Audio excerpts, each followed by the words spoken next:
யோவான் எழுதிய நற்செய்தி அதிகாரம் 8 வசனங்கள் 34-35. அதற்கு இயேசு, பாவம் செய்யும் எவனும் பாவத்திற்கு அடிமை என உறுதியாக உங்களுக்கு சொல்லுகிறேன். ஆமென். கிறிஸ்துவுக்குள் எனக்கு மிகவும் பிரியமானவர்களே, உங்கள் யாவருக்கும் இயேசு கிறிஸ்துவின் இனிய நாமத்தில் என் அன்பின் வாழ்த்துக்கள். உலகத்திலே மனிதர்கள், நாம் நம்மோடு கூட இருக்கிறவர்கள், நம்மோடு கூட வாழ்ந்து கொண்டிருக்கிறவர்கள் அனைவரையும் நோக்கும் பொழுது அவர்கள் சுதந்திரமாக வாழ வேண்டும் என்றுதான் ஆண்டவர் அவர்களை இந்த உலகத்திலே படைத்தார், இந்த உலகத்திலே அவர்களை வைத்திருக்கின்றார். ஆனால் மனிதன் 3 விதமான அடிமைதனத்திலே அவன் சிக்கி கொண்டான். அதாவது ஆதி மனிதன் பாவம் செய்த பொழுது அவன் அந்த பாவத்தினாலே அவனை ஆண்டவர் சபித்து அந்த ஏதேன் தோட்டத்தை விட்டு அவனை வெளியே தள்ளினார். அதனாலே மனிதனை தொடர்ந்து வந்தது என்ன என்பதை நாம் சிந்தித்து பார்ப்போம். முதலாவதாக பாவம் செய்தான். அவன் பாவம் செய்தான், ஆண்டவருடைய வார்த்தையை மீறினான். ஆண்டவருடைய வார்த்தையை கேளாமல் போனதினாலே, அவன் ஆண்டவருக்கு எதிராக பாவம் செய்ததினாலே அவன் அந்த மேலான நிலையை அவன் இழந்து போகக்கூடியவனாக இருந்தான். அதாவது ஆண்டவர் அவனுக்கு ஒளியின் ஆடையை, தன்னுடைய மகிமையை, தன்னுடைய மேலான மகிமையை அவனுக்கு கொடுத்து வைத்திருந்தார். அவனுடைய நிர்வாணம் கூட அவனுக்கு தெரியாதபடிக்கு அதை அவன் மறைத்து, அந்த மகிமையானது அவனை மறைத்து வைத்திருந்தது. ஆனால் என்று அவன் பாவம் செய்தானோ அன்று அவனுடைய உடலின் நிர்வாணத்தை அவன் பார்க்கக்கூடியவனாக மாறினான். அதாவது கடவுளுடைய ஒளி அவனை விட்டு வெளியே போனது. அப்போ கடவுளுடைய ஒளி அவனை விட்டு போனதுதான் அவன் அடிமைதனத்திற்கு காரணமாக மாறியது. அதாவது கடவுளுடைய ஒளி அவனிடத்தில் இல்லை. அவன் இல்லை என்பதினாலே அவன் அடுத்தடுத்து இருளிலே நடக்கக்கூடிய ஒரு மனிதனாக மாறிவிட்டான். இருளிலே இருந்து கொண்டு இருளின் செயல்களை செய்யக்கூடிய மனிதனாக அவன் மாறினான். அதாவது உலகம் முழுவதுமே பாவத்திற்கு அடிமைப்பட்டது என்ற ஒரு நிலையிலே ஒரு மனிதன் வழியாக பாவம் உள்ளே நுழைந்தது. அந்த பாவம் தொடர்ந்து எல்லா மக்களையும் பிடித்து கொண்டதை நாம் பார்க்கின்றோம். இந்த பாவத்திலிருந்து விடுதலை கொடுக்க வேண்டும் என்பதற்காகத்தான் கடவுள் தன்னுடைய ஒரே மகனாகிய இயேசு கிறிஸ்துவை அவரே தன்னுடைய மகன் வழியாக ஊனுடல் எடுத்துக்கொண்டு இந்த உலகத்திற்கு வந்தார். அப்போ இந்த உலகத்தில் உள்ள மனிதர்கள் ஒவ்வொருவருமே பாவ கட்டுகளாலே கட்டப்பட்டு அடிமைதனத்திலே இருக்கிறதை கடவுள் பார்க்கின்றார். அதைதான் அடுத்த வரும் வசனங்களிலே நாம் பார்க்கிறோம். வீட்டில் அடிமைக்கு நிலையான இடம் இல்லை. 35வது வசனத்திலே அவர் சொல்லுகிறார், வீட்டில் அடிமைக்கு நிலையான இடம் இல்லை, மகனுக்கு அங்கு என்றென்றும் இடம் உண்டு. அதாவது நாம் ஆண்டவருடைய வீட்டிலே, அதாவது உங்க வீட்டில இல்லை, நாம இந்த உலக பிரகாரமான அந்த ஒரு நிலையில இருக்கிற வீட்டில் இல்லை, மாறாக ஆண்டவருடைய வீட்டிலே, நான் ஆண்டவருடைய சமூகத்திலே, ஆண்டவருடைய பணியிலே நான் நிலையாய் இருக்க வேண்டும் என்றால், ஆண்டவருடைய வீட்டிலே நான் தங்கியிருக்க வேண்டும் என்றால், நான் அடிமைதனத்திலே இருந்தால் என்னால் முடியாது. இப்போ ஆண்டவர் என்ன சொல்லுகிறார், நீ அடிமைதனத்திலே இருந்தால் நீ வீட்டிலே உனக்கு நிலையான இடம் இல்லை. அப்போ இந்த நிலையான இடத்தை உனக்கு கொடுக்கக்கூடியவர், விடுதலையோடு கூட இருக்கிறவர், உனக்கு விடுதலையை கொடுக்க வந்தவர் அவர்தான் இயேசு கிறிஸ்து.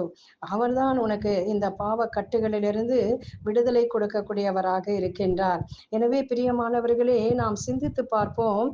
நாம் சொல்லிக் கொள்ளலாம், நான் பாவம் செய்யவில்லை, என்னிடத்துல பாவம் இல்லை, நான் யாருக்கும் அடிமை இல்லை, நான் அடிமைதனத்திலே வாழவில்லை என்று சொல்லி. ஆனால் ஏதாவது ஒரு குற்றம், ஏதாவது ஒரு பாவம் நம்மை தொடர்ந்து பிடித்து கொண்டிருக்கிறது. எரேமியாவில் அவர் சொல்லுகிறார், உன் பாவம் உன்னை தொடர்ந்து பிடிக்கும். யோசுவாவிலே சொல்லுகிறார், அழிவுக்குரியது உன்னிடத்திலே இருக்கிறது, உன் நடுவில் இருக்கிறது, உன் நடுவில் இருக்கிற அந்த அழிவுக்குரியதை நீ எடுத்து போடாவிட்டால் ஆண்டவர் நடுவில் இருக்க மாட்டார் என்று சொல்லுகிறார். ஆம் பிரியமானவர்களே, ஆண்டவர் நம்மோடு கூட இருக்க வேண்டும் என்றால், ஆண்டவருடைய வீட்டிலே நாம் தங்கியிருக்க வேண்டும் என்றால், இந்த நாட்களிலே நாம் நம்மை ஆய்ந்து பார்ப்போம். சரியான முறையிலே நாம் ஆய்ந்து பார்ப்போம். எந்த அடிமைதனத்திலே நாம் இன்னும் மாட்டிக்கொண்டிருக்கின்றோம், இந்த அடிமைதனத்திலிருந்து நமக்கு விடுதலை தர ஒருவர் இருக்கின்றார். அவரிடத்திலே நாம் நம்முடைய அடிமைதனத்தை எடுத்து சொல்லுவோம். எந்த வகையிலே நாம் அடிமைப்பட்டு கிடக்கிறோமோ, அந்த அடிமைத்தனத்திலிருந்து அவர் நமக்கு விடுதலை கொடுக்க வல்லவராக இருக்கின்றார். மகன் உங்களுக்கு விடுதலை அளித்தால் நீங்கள் உண்மையில் விடுதலை பெற்றவர்கள் ஆவீர்கள் என்று 36வது வசனத்திலே நாம் வாசிக்கின்றோம். மகன் மட்டும்தான் நம்முடைய அடிமைத்தனத்திலிருந்து விடுதலை கொடுக்க முடியும். பாருங்கள், அநேகர் குடிப்பழக்கத்திற்கும் பலவிதமான இந்த உடலின் அடிமைத்தனத்திலும் கண்ணின் இச்சைகளுக்கும் அவர்கள் அடிமைப்பட்டு கிடக்கிறதை நாம் பார்க்கின்றோம். அதிலிருந்து வெளியே வர முடியாதபடிக்கு பல ஆண்டுகள் பல யாத்திரைகள் செய்வார்கள், பல பல உபவாசங்கள் செய்வார்கள். அந்த அடிமைத்தனத்திலிருந்து அவர்கள் விடுதலை அடைய பல முயற்சிகளை செய்து கொண்டிருப்பார்கள். ஆனால் ஒன்றே ஒன்றுதான், என்னுடைய பாவத்திலிருந்து நான் முழுமையாக விடுதலை அடைய ஒருவர் இருக்கின்றார். எனக்காக அவர் கல்வாரியிலே இரத்தத்தை சிந்திருக்கின்றார். என் பாவங்களை எல்லாம் அவர் சிலுவையிலே ஆணிகளால் அறைந்து அவர் கொன்று போட்டிருக்கின்றார்.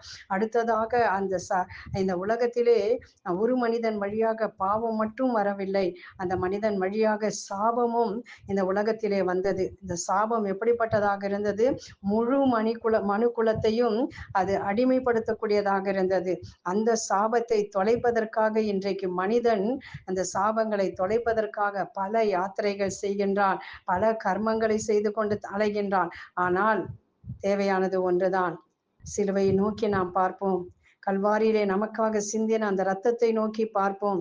இயேசு நமக்காக சிலுவையிலே ஆணிகளால் கொன்று போட்டவராக, இயேசுவை கொன்று போட்டவர்களாக, இயேசு நமக்காக சிலுவையிலே அறையப்பட்டவராக இருக்கின்றார். நம்முடைய சாபங்களை அவர் தலையிலே அவர் சுமந்து கொண்டார். எனவே பிரியமானவர்களே, நாம் பாவத்திற்கு அடிமைகளாக இருக்கக்கூடாது என்பதற்காக, நாம் சாபத்திற்கு அடிமைகளாக இருக்கக்கூடாது என்பதற்காக இயேசு சிலுவை மரணத்தை ஏற்றுக்கொண்டார். மூன்றாவதாக பார்க்கும் பொழுது, மனிதன் எதில கட்டப்பட்டிருக்கிறான் அப்படின்னு பார்க்கும் பொழுது, மூன்றாவதாக அவன் மரண கட்டுகளிலே இருக்கின்றான்.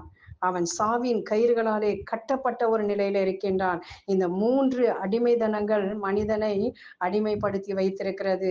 முதலாவது பாவத்தின் அடிமைதனம், இரண்டாவதாக அவன் சாபத்திற்கு அடிமைப்பட்டிருக்கின்றான், மூன்றாவதாக அவன் மரணத்திற்கு அடிமைப்பட்டிருக்கின்றான். இந்த 3 கட்டுகளிலிருந்தும் விடுதலை கொடுப்பதற்காகத்தான் இயேசு பாவத்திலிருந்து விடுதலை அடைவதற்காக இயேசு தன்னுடைய இரத்தத்தை சிந்தினார். நான் சாபத்திலிருந்து விடுதலை அடைய வேண்டும் என்பதற்காக அவர் சிலுவையிலே முள்முடியை தன்னுடைய தலையிலே சுமந்து கொண்டார். மூன்றாவதாக எனக்கு அவர் உயிரை கொடுப்பது வேண்டும் என்பதற்காக, மரணக்கட்டுகளிலிருந்து எனக்கு விடுதலை தர வேண்டும் என்பதற்காக அவர் தன்னுடைய இன்னுயிரை எனக்காக கொடுத்திருக்கின்றார். எனவே இந்த 3 அடிமைதனமும் நம்மை மனிதர்களை தொடர்ந்து வந்து கொண்டிருக்கிறது. யாரெல்லாம் இயேசுவை நோக்கி பார்க்கிறார்களோ அவர்களுக்கு இந்த 3 கட்டுகளிலிருந்தும் அவர் பரிபூர்ணமாக ஒரு விடுதலை கொடுக்க வல்லவராக இருக்கின்றார். எனவே இந்த நாட்களிலே நாம் அதிகமாக பாடுகளை தியானிக்கின்றோம். இயேசு கிறிஸ்துவின் கல்வாரி சிலுவையை நாம் நோக்கி பார்த்து கொண்டிருக்கின்றோம். இந்த நமக்குள்ளாக நம்முடைய ஒருவேளை நம்முடைய பாவங்கள் நம்மை தொடர்ந்து பிடித்து கொண்டிருக்கலாம். நாம் வெளிவர முடியாதபடிக்கு ஒரு அடிமைத்தனம் நமக்குள்ளாக இருக்கலாம், அல்லது ஒரு சாபம் நம்முடைய குடும்பத்தின் வழியாக நம்மீது சுமத்தப்பட்டு அந்த சாபத்தினாலே நாம் குடும்பமும் நாமும் கட்டப்பட்டு இருக்கலாம், அல்லது அடுத்தடுத்து ஒரு சாவு நிலையிலே நாம் மனிதர்கள் வாழ்ந்து கொண்டிருக்கிறதை பார்க்கின்றோம். அதாவது சாவின் கயிறுகள், பயம், சாவு பயம், எதை சாப்பிட்டாலும் எதை உண்டாலும் குடித்தாலும் ஒரு சாவு பயம் மனிதர்களை இன்றைக்கு கவ்வி கொண்டிருக்கிறது. இந்த சாவிலிருந்து விடுதலை அடைய வேண்டும் என்றால் இந்த 3 நிலைகளிலிருந்தும் எனக்கு ஒரே ஒரு மனிதன் தான் விடுதலை கொடுக்கக்கூடியவராக இருக்கின்றார். ஒரே ஒரு மனிதன் தான். இந்த உலகத்திலே நாம் எவ்வளவுதான் புண்ணியங்கள் செய்தாலும், எவ்வளவுதான் புண்ணிய யாத்திரைகள் செய்தாலும், எத்தனைதான் நன்மைகள் செய்து கொண்டிருந்தாலும், இந்த 3 கட்டுகளிலிருந்து விடுதலை கொடுக்கக்கூடியவர் நம் ஆண்டவராகிய இயேசு கிறிஸ்து. எனவே நாம் உணர்ந்து இந்த ஆண்டவருடைய வருகை மிகவும் சமீபமாயிருக்கிறது என்று எங்கும் சொல்லப்பட்டாலும், அவருடைய வருகைக்கு என் ஆவி, என்னுடைய ஆத்மா, என் சரீரம் முழுவதுமாக தூய்மையாயிருக்க நம்மை அவருக்கு ஒப்பு கொடுத்து அடிமைத்தனத்திலிருந்து விடுதலை பெற்று வாழ்வோம். ஆண்டவர் உங்கள் அனைவரையும் ஆசீர்வதிப்பாராக. நாம் ஜெபிப்போம். எங்களை நேசிக்கும் அன்பு ஆண்டவரே, இந்த அருமையான நல்ல நாளுக்காக நாங்கள் உமக்கு நன்றி கூறுகின்றோம். மனிதன் அடிமை போல வாழ்வது உமக்கு பிரியமில்லாத ஒரு காரியம் ஆண்டவரே. அடிமைதனத்திலே இருப்பது உம்முடைய பிள்ளைகள் ஆண்டவரே, அடிமைதனத்தோடு வாழ்வது உமக்கு பிரியமில்லை அப்பா. இதோ அவர்களுடைய அடிமைதனத்திலிருந்து விடுதலை கொடுக்க ஆண்டவரே, நீர் உம்முடைய உயிரை கொடுத்தீர் ஆண்டவரே. ஆமாப்பா, ஆம் ஆண்டவரே. இதோ மனிதனுடைய ஆன்மா ஈடேற்றம் பெற, மனிதனுடைய ஆன்மா விடுதலை அடைய, அதற்காக நீர் இந்த உலகத்திலே ஒரு மனிதனாக இறங்கி வந்தீர். அந்த ஆண்டவரே, அந்த மனிதனுக்காக நீர் ஆண்டவரே அப்பா ரத்தத்தை சிந்தியிருக்கின்றீர், அவமானப்பட்டிருக்கின்றீர் ஆண்டவரே. சிலுவையிலே ஆண்டவரே எங்களுடைய சாபங்களை எல்லாம் நீர் சுமந்து கொண்டீர் ஆண்டவரே. அப்பா, சிலுவையின் வழியாக ஆண்டவரே அந்த மரணத்தை ஏற்றுக்கொண்டதின் வழியாக எங்களுடைய மரண கட்டுகளை எல்லாம் நீர் உடைத்து எங்களுக்கு உயிர்ப்பின் வாழ்வை நீர் எங்களுக்கு கொடுத்திருக்கின்றீர். தொடர்ந்து எங்களை ஆசிர்வதிப்பீராக, காத்துக்கொள்வீராக. இயேசு கிறிஸ்துவின் மூலமாய் ஜெபிக்கிறோம் எங்கள் நல்ல பிதாவே, ஆமென்.